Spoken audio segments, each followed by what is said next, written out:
start with, I just wanted to add a few little quality of life improvements to benefit you. If you haven't already noticed, we've been dealing in unlit mode since we created our level a few videos back. So I'm going to switch that over here. And while some of you might have caught on to that and already changed that, I know that when I've followed tutorials, I used to not do anything unless they did it because I wasn't sure if I'd break anything.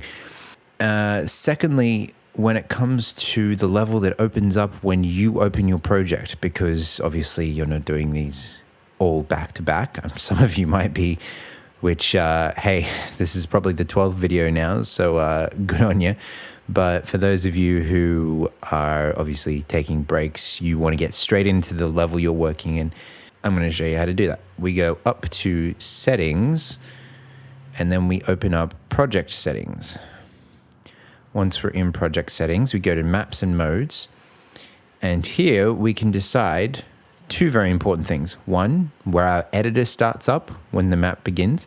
And two, where our game starts. So later on, we'll have a completely separate level for the main menu, and that's where we'll put this in. But right now, we only have the one level that we're working with.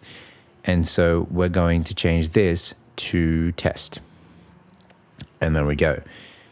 Now when we open up this project, it will automatically open that level for us, and we don't need to go about finding the level and clicking on it. Welcome back. Let's talk about the single most important thing in any game, and that is communication between blueprints or scripts, actors, basically. Anything talking to anything else, and how those communications happen. Every time you shoot an enemy, pick up a crate, flip a switch in a game, you are communicating with another actor in the world, or perhaps with the world directly itself. There are a few methods of communication that we can use in Unreal Engine, and we're going to go over the most popular one, which is called casting. So to demonstrate this, let's head over to our content folder. We're going to right-click and create a new folder. And that folder is going to be called Resources. What we're going to create is a health pack, or an ammunition crate, or something along those lines. So this folder will hold all of our resources. Later on down the line, we'll do actual inventory items, but this will be disposable things. Let's right-click and select a new blueprint class. We're going to select an actor because our health packs, ammunition crates, explosive stashes probably shouldn't be walking around, so we don't need any of that extra stuff. And we're going to call this resource. Now we have ourselves a resource actor. Let's double click on him.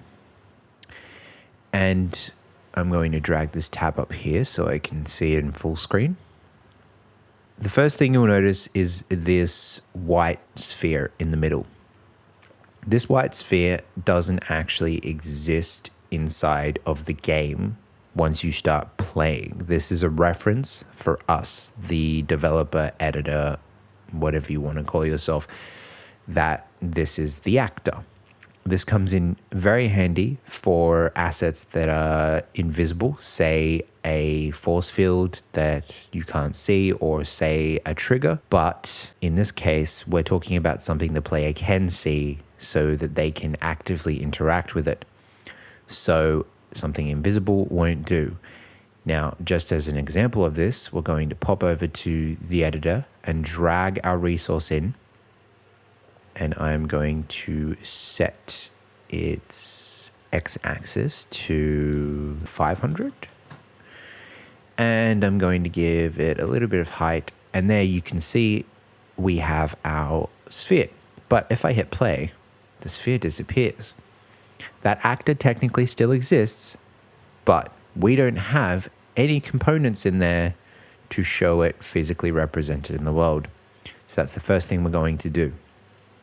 Go back over to your resource and click Add Component up in the top left. Once you're there, type in static mesh If you remember from the first video, this is what 3D models are referred to inside of Unreal Engine. So you can put anything in the static mesh that's created in Blender or any other 3D modeling software of your choosing. We could choose to name this, but for now we're just going to leave it as static mesh. Once we've clicked on the static mesh, we can hop over to the right side and click on, let's pick the cube shape. Now that's pretty big and we're going to size that down. But firstly, I want to show you how I know that's really big. When I hit play in the level, I can use my character to walk around it and go, okay, well, the health packs aren't normally that big. So to do this, we can use the scale functionality over here. Now, the first thing I'd recommend when dealing with most shapes is to click this little lock icon over here. This means that the scale will always be relevant. You won't get any warping. You won't have an X larger than Y on your scale, and thus you won't be able to warp a shape. There are some times when you will want to warp a shape, depending on what it is, but for our purposes here, we don't want to warp anything. So I'm going to change this to 0.5 and watch the other two values on scale. They're going to change with me. Now, another thing that you may have noticed is that this shape is currently floating in the air. If we have a static mesh and we want that static mesh to interact with gravity, we would click on Simulate Physics over here on the right side. So clicking on this and then compiling and saving will enable gravity or physics on this cube. And now when I hit play, the cube will fall to the ground. Furthermore, if I was to walk into the cube, that cube would now be able to interact with my collision sphere. So we can move this around, and that's pretty fun. Next up, we're going to add another component. Now, before I add that component, you'll notice that this static mesh is connected to that default scene root or the sphere.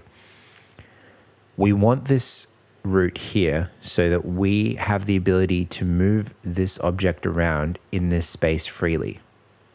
So this root is our foundation. We need a foundation in an actor. If we don't have that foundation, then we don't get the option to move it around. So that reference point is what starts us off. Once we have a reference point, we can then start moving the object around in any direction we want. The reason I mention that is that when we add the next component, we need to make sure that it is attached to the root. But if you already had a previous element selected, such as this static mesh, when you go over to add component and add a new component, that component will be parented to that element. So make sure we're not selected on static mesh. Click on add component and type in box collision. If you were to type in just collision, you'd see that there's actually 3 types of collision that we can deal with here. We have the capsule collision that comes with our character blueprint. Sphere collision would be great for something like a grenade, but because this is a box, the best way to represent this is obviously a box. More complex objects will have multiple collisions inside of them. Say, for instance, a chair would have one for the back, one for the bottom, one for each leg. We're going to call this box trigger, mainly for the purposes of this tutorial. You could even call it box trigger. I think I've called mine box trigger in my main project because that's what's going to tell us when to interact with this object. Firstly, let's center it up. You can see that my snaps here are a bit large, which I can adjust here. These are the same snaps and rotations and scale values that we can play with in the actual editor. Here, I'm going to make it a little bit bigger. Now, it might seem a little too big at first, but this will make a lot more sense in the game. You can extend any box trigger using the shape option here. This is where you would customize it to be larger, smaller. You could even make the area of this box smaller in your own project. Now, the great thing about these box triggers is that we can actually assign code to it when something enters the box and exits the box. And that's exactly why we've added this here. Compile and save that first and hop over to the event graph. We're going to get rid of event tick and event actor begin overlap. And we're going to right click on our box trigger and go to add event. We want add on component begin overlap. Every time an actor collides with this box, this event will fire. And we can do a whole bunch of stuff with that.